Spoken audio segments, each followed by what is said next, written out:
Hi, Jeff Marsace here, and we have Ann Browning from Homewatch CareGivers with us today. So Ann, tell us, what are some of the different levels of care? There's a lot of confusion in that because the vernacular, even within the industry, is very confusing. So you have something called home health and you have something called home care. And very often those words are used interchangeably, but they are indeed two different kind of animals.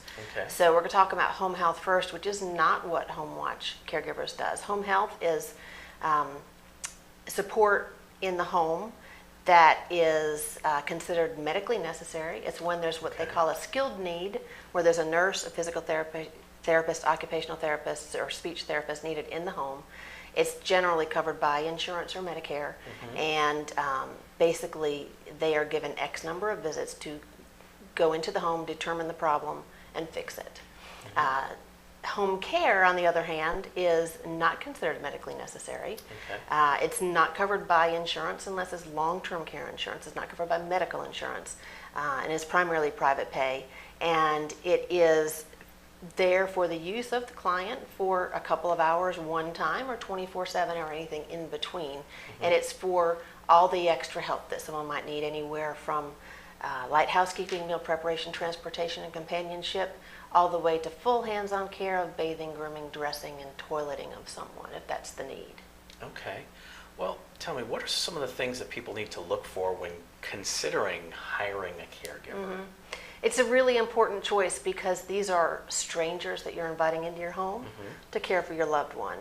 And what I always recommend to people is call at least 3 agencies because one of the 3 is going to stand out. And what you want to be looking for on that initial phone call is a lot of conversation, a lot of questions from them, because a home care agency cannot assume that they know what's going on with you or your family.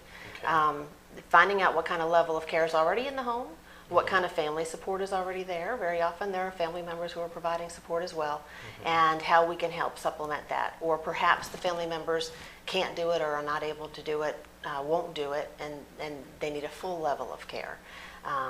There are other things to look at, such as when you do choose a home care agency, who's coming out to do an assessment? Is it a scheduler or is it a nurse? We have only nurses who go out and do care assessments, come up with a care plan, and do all the follow-up visits and the quality assurance visits and that kind of thing. You also want to look at how much training do the caregivers get? Is training mandated on a monthly basis?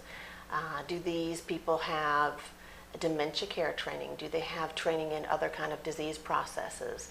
What kind of skills level as far as CNA training is continuous? What kind of skills, what kind of training is provided on social levels, such as different religions? For instance, if you have a Jewish client, what does it mean when they say they're kosher? Our caregivers should know things like that, so when they go in the home that they're best able to care for those people. Also, what kind of background screening is done with these caregivers? Are they drug screened? Is it full criminal background screen? What does their the driving record look like? Because they may be transporting a client. What are their references checked? How often do those things happen? Who's paying the taxes? Who is their workers' comp provided? There are also home care agencies that are not fully licensed by the state, who are called registries, and those caregivers are more like contractors, and every one of those is run differently. So you need to find out again who's paying the taxes for that caregiver, because more than likely that burden is going to come to you, and what kind of insurance is there on that caregiver. What happens if that caregiver becomes ill or wants to go on vacation? What's the on-call policy? If you call after hours with an emergency, who answers the phone, or does it go to some agency that takes the message and sends it to someone else? There are lots of things to look at as far as how a home care agency is run, and how the caregivers are trained, because it is your loved one. The bottom line, this is someone that you need to feel comfortable and trusting, knowing that that person is going to come and care for your mom or dad. Yeah, Now, these are all great positive things to look for. Maybe there are some red flags. Like I know when someone says, oh, I want to do planning for me and my spouse, but they almost refuse to bring the spouse until it's time to sign the documents. That's a big red flag that there's something going on. Right. Are there any red flags that people should be looking for when they're hiring a caregiver? Well, I think kind of what I already spoke about is definitely, is that agency licensed by the state? What kind of, I think it's really important what kind of screening happens with that. What if the caregiver that they send to your home isn't a good match? How many caregivers are kind of in the bullpen? If a caregiving agency only has 5 caregivers, then your chances of getting another person who's a good match is probably not as good. You know, that's how communicative are they with you during the process? Again, I think the interview process when hiring a caregiver or a caregiving agency is very important, and I think a lot of people skip that tenacity because it's a emergency situation.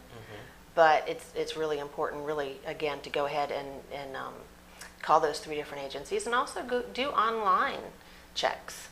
Check and see if they're highly rated with Angie's List or the Better Business Bureau or Facebook or Google or any of those kind of things, because people like to tell the world when they have really great service, but they also like to tell the world when they have really poor service. Okay. All right. Well, thank you very much for being with us, Ann, today. Can you tell us how can people get in touch with you if they want to follow up? Sure. The best number is 919-960-6038. And we've got a website, www.homewatchcaregivers.com. So homewatchcaregivers with an S.com. Yes. Great. All right. Well, thank you again for being here, and I'm sure our audience got some really good information out of that. Thank you very much. Thanks.